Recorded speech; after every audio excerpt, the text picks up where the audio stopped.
ఇలాంటి simplification problems మన competitive ఎగ్జామ్స్లో వచ్చినప్పుడు చాలా టైం తీసుకుంటుంది. ఫస్ట్ ఇది చూడగానే మనకి రాదేమో అనిపిస్తుంది. ఈజీ ట్రిక్ వచ్చేసేసి ఇక్కడ చూడండి, ఇక్కడ మనకి 4 to the power of increase అవుతా ఉంది, ఇక్కడ 12 ఉంది. ఈ రెండింటి డిఫరెన్స్ మనకు 4 ఉన్నప్పుడు మనకి ఫార్ములా వర్తిస్తుంది. చూడండి, 16 - 12 4, 17 - 13 4.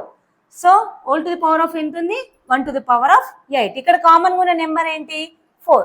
సో మన ట్రిక్ వచ్చేసేసి కామన్గా ఉన్న నెంబర్కి తీసుకోవాలి. డిఫరెన్స్ ఎంత ఉంది? 4. Whole to the power of ఎంత ఉంది? దాన్ని పవర్లో 1/8గా రాసుకోవాలి.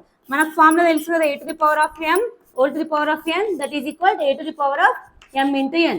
So 4 to the power of 4 into 1/8 కాబట్టి 4 1s are 4 2s are.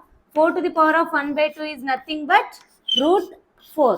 That is √4 is nothing but 2 square రాసుకుంటే మనకు రూట్ స్క్వేర్ క్యాన్సిల్ అయిపోతే ఏముంటుంది?